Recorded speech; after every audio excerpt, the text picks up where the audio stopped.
मित्रों, जय माँ भवानी, हर हर महादेव और ओम काली। युद्ध काल में हर एक आवाज़ महत्वपूर्ण है। ये विषय इसलिए है राष्ट्र के सामने, समाज के प्रत्येक व्यक्ति के सामने, हर उस युवा के सामने जो देश के लिए कुछ करना चाहता है, जो अपने राष्ट्र की आवाज़, समाज की आवाज़ बनना चाहता है। और क्यों महत्वपूर्ण है आखिरकार ये दौर हमारे लिए? क्योंकि संकट के समय ही, संकट का जब समय आता है तभी एहसास किया जा सकता है कि नेतृत्व कैसा है, और जो नेतृत्व करने की सोच रखते हैं वो लोग कैसे इस अंधकार के समय, जब राष्ट्र के सामने चुनौती है और जब हमको दुश्मन राष्ट्र पर विजय प्राप्त करनी है, तो देश के अंदर कैसा माहौल होना चाहिए। आवाज़ नहीं आ रही? हेलो। तो देश बहन के सामने, क्योंकि आपको पता होना चाहिए कि जब हम जाति के मुद्दों पर बात करते हैं, जब हम राष्ट्र के अंदर के छोटे छोटे मुद्दों की बातें करते हैं, तो राष्ट्र के अंदर ऐसा कला कम से कम उस समय नहीं होना चाहिए जब देश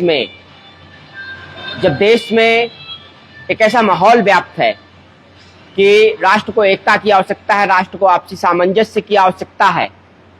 तब अगर हम छोटे छोटे मुद्दों पर, जाति के मुद्दों पर आपस में लड़ें या जातिगत टिप्पणी करें, तो ऐसे जो सोशल एक्टिविस्ट हैं, जो केस्ट एक्टिविस्ट हैं, जो जाति के लिए काम करते हैं, उनके सम्मान में हम स्वयं नतमस्तक होना चाहते हैं कि भाई आपका सम्मान बहुत बड़ा है, हम आपका सम्मान बहुत ज़्यादा करते हैं।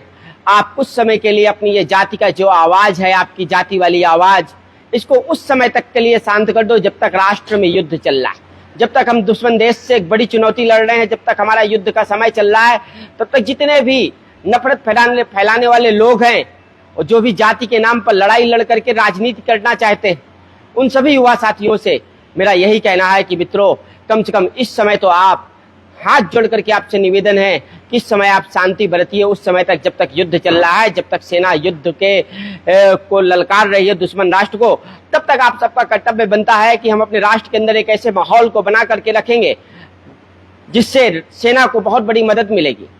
अगर हम सब एक समान ऊर्जा भाव से अपने राष्ट्र धर्म ग्रंथों पर विश्वास करते हुए एक समान ऊर्जा से एक स्वर में प्रार्थना करें, मंदिर में, मस्जिद में, गुरुद्वारा में, चर्च में और घरों में बैठ करके भी अगर हम लोग वास्तव में दिन रात माँ भवानी से प्रार्थना करें और हर हर महादेव करें, भगवान से प्रार्थना करेंगे, तो निश्चित तौर पर भगवान, अलौकिक शक्तियां भी बहुत बड़ी मदद करती हैं संकट के समय में। और हमेशा संकट के समय में अलौकिक शक्तियों का एहसास हुआ। इसलिए मित्रों, आज मैं आप सबके सामने एक सामान्य युवा की तरह ही वार्तालाप करने आया हूँ, विचार विमर्श करने आया हूँ, और मुझे उम्मीद है कि आप लोग गहराई से सुनोगे। मुझे उम्मीद है कि राष्ट्र में इस संदेश को पहुंचाने के लिए आप सब लोग इस वीडियो को शेयर भी करोगे और ज्यादा से ज्यादा लोगों तक हमारा आपस में कनेक्शन होना चाहिए। क्योंकि वो युवा जो विधायक बनने की ललक पाले रहते हैं, वो युवा जो सांसद बनने की ललक पाले रहते हैं, जिनको लगता है हम विधायक सांसद बन करके बहुत बड़े कार्य करेंगे, अपने क्षेत्र का विकास करेंगे, राष्ट्र का विकास करेंगे और सारी समस्याओं का अंत कर देंगे, तो मित्रों, नेतृत्व मात्र इस बात का नहीं होता कि आप विधायक बन जाओ, नेतृत्व मात्र इस बात का नहीं होता कि आप सांसद बन जाओ, तब जाकर के आप राष्ट्र का विकास करोगे, तब जाकर के आप देश के लिए कुछ कर पाओगे। मित्रों, ये अंधकार के समय में, ये संकट के समय में, इस युद्ध काल में, जब आप बिना विधायक बने, बिना सांसद बने, जब आप वास्तव में सही आवाज दोगे, सही शब्दों का चयन करोगे, तब जाकर के जो नेतृत्व आप करके दिखाओगे, तो राष्ट्र आपको याद रखेगा, देश के प्रधानमंत्री आपको याद रखेंगे, प्रदेश के मुख्यमंत्री याद रखेंगे और जन जन याद रखेगा, राष्ट्र की प्रत्येक जनता याद रखेगी। जब संकट के समय हम थे, तब हमने किस प्रकार के शब्दों का प्रयोग किया था, तब हमने जातिवाद को त्याग दिया था, तब हमने छोटे छोटे मुद्दों को गौड़ साबित कर दिया था। हम सब लोग इकट्ठे होकर के जब देश में इतना संकट का समय है, इस चुनौती को स्वीकार करते हुए माँ भगवती से प्रार्थना करेंगे, हर हर महादेव से प्रार्थना करेंगे, अलौकिक शक्तियों का आह्वान करेंगे। क्योंकि हम अगर बॉर्डर पर नहीं जा सकते हैं तो हम यहाँ से बैठ करके प्रार्थना कर सकते हैं। इसलिए मित्रों, विधायक सांसद बने बिना भी आप राष्ट्र की सेवा कर सकते हो, समाज की सेवा कर सकते हो। बहुत सारे ऑप्शन अभी खुलने वाले हैं। कोरोना के समय हम सब ने एक दूसरे की मदद की थी। कोरोना के समय जब प्रत्येक व्यक्ति समाज सेवा के भाव से, जन सेवा के भाव से खड़ा हो गया था, तो हमने वास्तव में एक विजय प्राप्त की थी संक्रमण की उस बीमारी पर। लेकिन आतंकवाद से बड़ा कोई संक्रमण नहीं है। आतंकवाद एक ऐसा संक्रमण है जो समय समय पर हमारे देश को दहलाता रहा है, जो समय समय पर आतंकवादी आक्रमणों के द्वारा हमको चुनौती देता रहा है। मनमोहन सिंह की सरकार रही हो हमारे याददाश्त में, तब भी आतंकवादी हमले हुए। अटल बिहारी वाजपेयी की सरकार रही हो, प्रधानमंत्री अटल बिहारी वाजपेयी की सरकार रही हो, तब भी कारगिल का युद्ध हुआ। उस वक्त भले हम छोटे थे, लेकिन युद्ध को देख रहे थे, करीब से देख रहे थे। कुछ ही चैनल थे, लेकिन करीब से युद्ध के बारे में जानकारी मिल पा रही थी। इसलिए मित्रों, भारत ने हमेशा शांति की पहल की है, हमेशा शांति और समझौते की बात की है।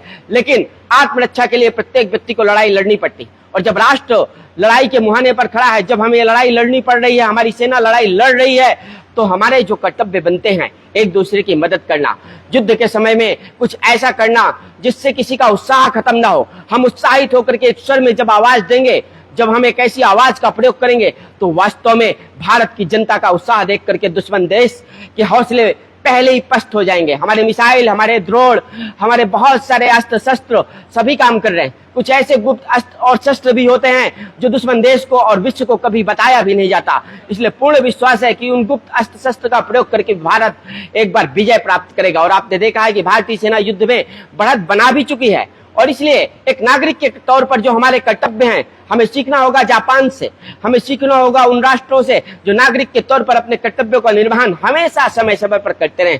इसलिए जिनको भी विधायक सांसद बनने की ललक रहती है, उन सबसे यही कहना है कि बिना विधायक सांसद बने भी राष्ट्र सेवा का एक बड़ा अवसर आपके सामने आ चुका है। इस वक्त सोशल मीडिया पर जो शब्दों का प्रयोग करना है, वहां जातिवाद के मुद्दों को कुछ समय के लिए समाप्त कर देना है, बंद डिब्बे में डाल देना है मित्रों। और वामपंथी लोगों से भी कहना है, जो वामपंथी विचारधारा के लोग हैं, जो महत्वपूर्ण विचारधारा देश में हमेशा बनी रही है, लगातार वो से नो टू वार कहते रहते हैं। कुछ ऐसे वामपंथी भी हैं जिन्होंने अपनी धारा बदल ली है। उन वामपंथियों को बहुत बहुत बधाई हो, क्योंकि उन्होंने सरकार का समर्थन किया है, उन्होंने सेना का समर्थन किया है। उन्होंने कहा भी है कि वास्तव में आतंकवाद के खिलाफ लड़ाई लड़ी जाना बहुत आवश्यक होता है। और जब हम पूर्ण शक्ति से आतंकवाद के खिलाफ लड़ाई लड़ रहे हैं, तो पाकिस्तान का निश्चित नाबूद होना भी तय माना जाता है। इसलिए मित्रों, वामपंथी विचारधारा के जितने भी साथी हैं, जो लोग सुधर गए, वो बधाई के पात्र हैं। और वास्तव में ऐसे कुछ लोग हैं, सुकुल जी हैं, और भी कुछ ऐसे लोग हैं जिनको हम जानते हैं। कुछ लोगों ने परसाई का नाम लिया। अरे परसाई क्या थे? परसाई एक सामान्य लेखक थे। उनके कह देने से क्या है, पता चल जाता है कि जनता असली कारणों को नहीं जानती युद्ध के लिए, युद्ध के असली कारणों को नहीं जानती है, तो युद्ध होता रहता है। परसाई कुछ भी नहीं हमारे कृष्ण के सामने, परसाई कुछ भी नहीं हमारे श्री राम के सामने, परसाई कुछ भी नहीं हमारी माँ दुर्गा के सामने, परसाई कुछ भी नहीं हमारी माँ काली के सामने। आखिरकार सनातन धर्म में कुरुक्षेत्र का युद्ध रहा हो, जो अन्याय और अधर्म के खिलाफ हुआ है, तो आतंकवाद के खिलाफ भी होने वाला ये युद्ध कुरुक्षेत्र का वही युद्ध है जब भगवान श्री कृष्ण ने स्वयं अर्जुन को गीता का उपदेश दिया था। इसलिए मित्रों, मेरे इस वीडियो को आप शेयर करिएगा, ताकि प्रत्येक जन जन तक ये आवाज जरूर पहुंच जाए। और राष्ट्र के जब प्रत्येक व्यक्ति तक आवाज पहुंचेगी, तो हम एक उत्साह से, एक धारा से, एक ऊर्जा से जब समान भाव से खड़े हो जाएंगे, तो हमारे सेना के भी हौसले बुलंद होंगे कि घर के अंदर ये सभी नागरिक संभालने के लिए तैयार हैं। और हम बॉर्डर पर और सीमा पार करके जब दुश्मन देश को मुंहतोड़ जवाब देंगे, तो वास्तव में हम विजय प्राप्त करेंगे। और ये भी तय है कि तमाम दार्शनिकों ने ये बात मानी थी कि शांति के लिए युद्ध बहुत जरूरी भी हो जाता है। पहले तो शांति के लिए युद्ध जरूरी नहीं है, शांति अगर स्थापित करनी है तो युद्ध आवश्यक बात नहीं, लेकिन जब शांति स्थापित ना हो, तब एक युद्ध बहुत ज्यादा जरूरी हो जाता है। जब हम युद्ध के काल में पहुंच चुके हैं, तो अब अगर युद्ध हो रहा है, तो अब से नो टू वार कहने का समय जा चुका है। अब से नो टू वार कहने का समय नहीं है। इसलिए चाहे नेहा सिंह राठौड़ हो, या फिर अनूप शुक्ल जैसे व्यंग्यकार हो, या जितने भी लोग हैं, समय रहते एक हिंदुस्तानी के रूप में सबसे पहले आप हिंदुस्तानी बन जाओ, सबसे पहले आप भारतीय बन जाओ। वामपंथ की विचारधारा में पल्ले पोषने वाले लोग, जैसे पांडे जी जैसे लोग, तमाम ऐसे लोग हैं जिनका नाम लेना भी आवश्यक तो नहीं लगता, लेकिन जो बार बार जनता को भड़काने का काम करते हैं, जो बार बार उस हुस्न वाले प्रेम का प्रशंसा करते रहते हैं। हुस्न का प्रेम वहां तक सीमित होता है जब तक आपको शांति स्थापित हो, जब तक आपके घर में सब कुछ बढ़िया हो, जब तक आपके समाज में सब कुछ बढ़िया हो। लेकिन जब आए दिन आतंकवादी हमले होंगे, तो उस हुस्न के प्रेम को दरकिनार करके देश प्रेम को अपनाना पड़ता है, राष्ट्र के प्रेम को अपनाना पड़ता है। और मानवता सिर्फ ये नहीं कहती कि युद्ध ना हो, मानवता ये भी कहती है कि मानवता के लिए युद्ध जरूरी हो तो युद्ध किया भी जाए। इसलिए मित्रों, बहुत ही कम समय लिया, कुल मिलाकर लगता भी है कि शायद मैं कुछ ज्यादा बोल गया होऊंगा, लेकिन अंतिम संदेश यही है इस समय कि बिना विधायक बने, बिना सांसद बने, इस युद्ध काल में आपके सामने सेवा का बहुत बड़ा अवसर खड़ा है। आप चाहें तो देश की सेवा इस समय कर सकते हैं। शब्दों का सही चयन, सही जानकारी और सही बातें तथ्यों के साथ जब आप रखेंगे और जब आप एकता का प्रदर्शन करेंगे, जब आप एक समान ऊर्जा से अपने क्षेत्र, अपने समाज, अपने गांव में सबका उत्साह वर्धन करेंगे और जब आप ईश्वर से प्रार्थना करेंगे, ब्रह्मांड से प्रार्थना करेंगे, तब आप तय मानिए कि ब्रह्मांड की अलौकिक शक्तियां भी हमेशा सेना का साथ देती रही। ऐसी तमाम किस्से कहानियां हैं। लोगों को लोकोक्ति लगेगी, लोगों को अतिशयोक्ति लगेगी, लेकिन जैसे नीम करोली बाबा की एक कहानी बहुत प्रचलित है कि एक सेना के जवान का उनके कंबल ने रक्षा की थी। तो ऐसी तमाम अलौकिक शक्तियां हैं जो हमेशा संकट के समय भारतीयों के साथ, धर्म को मानने वाले लोगों के साथ खड़ी होती रही हैं। तो हमें उतना ही विश्वास अपनी अलौकिक शक्ति पर भी है और होना भी चाहिए। और यह सत्य है कि हनुमान जी महाराज, मां काली हमेशा रक्षा करती रही हैं। इसलिए आपसे निवेदन है, कहना है कि जातिवाद के मुद्दों को गौर कर दीजिएगा। ये लड़ाई बाद में भी लड़ी जा सकती है। जाति एक्टिविस्ट जितने भी लोग हैं, थोड़े समय के लिए आप शांत हो जाइए। अब नेशन के एक्टिविस्ट बन जाइए, अब सेना के एक्टिविस्ट बन जाइए, अब एनर्जी के एक्टिविस्ट बन जाइए। बहुत जरूरी है इस समय। अगर आपको दुश्मन देश के हौसले पस्त करने हैं, अगर आपको आतंकवादियों के हौसले पस्त करने हैं, अगर आपको भविष्य में फिर कभी आतंकवाद नहीं चाहिए, तो इस वक्त आपको एकाग्र होकर के एक समान ऊर्जा भाव से समस्त राष्ट्र के लोगों को एक साथ खड़ा होने की आवश्यकता है। और वामपंथियों से कहना है कि मान जाओ, अब भी समय है। हमारे एक शुक्ल जी हैं, मान चुके हैं, शांत हो चुके हैं, समझ चुके हैं बात को।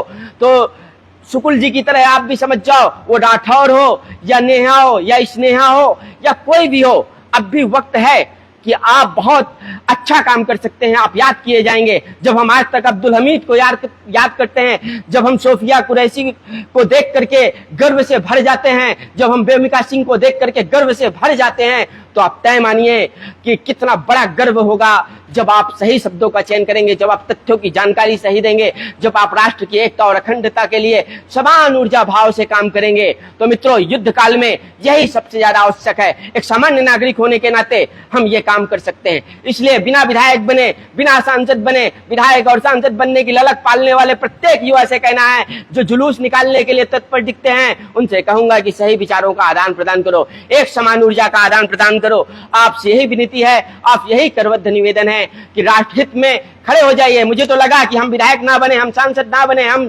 सीएम ना बने, हम मिनिस्टर ना बने, कुछ फर्क नहीं पड़ता, क्योंकि 2025 का युद्ध तय कर देगा नेतृत्व की दिशा क्या है, तय कर देगा कि दिमाग वालों को, बौद्धिक लोगों को, नेतृत्व करने की क्षमता करने वाले लोगों को ही नेतृत्व की बागडोर हमेशा समझनी देनी चाहिए। और भारत की प्रत्येक जनता सोशल मीडिया के माध्यम से और टीवी के माध्यम से, समाचार पत्रों के माध्यम से एक होकर के समान भाव से इस युद्ध काल में खड़ी हो जाए। एक रोटी कम खा लेंगे और बहुत सारे ऐशो आराम को त्याग देंगे। बहुत कम में जीवन चल जाता है। जंगल के तपस्वी संतों से आप सीखो। जब हम जंगल जाते हैं, हमने देखा है तपस्वी संत एक कुटी में जीवन आज भी व्यतीत करते हैं, तब उनको कोई चिंता नहीं होती। जब हम उनका जीवन देखते हैं तो हम सोचते हैं हमको एसी में सोने की आदत है, हमको कूलर में सोने की आदत है, हमको पंखे के नीचे सोने की आदत है। लेकिन जिनको परमात्मा की प्राप्त करनी होती है, वो तपस्वी संत जंगल में बिना एसी, कूलर और पंखा के रह करके राम राम जप करके श्री राम जय जय राम का जप करते हैं। और हमने जंगल के उन संतों के माध्यम से अलौकिक शक्तियों का आभास भी किया है।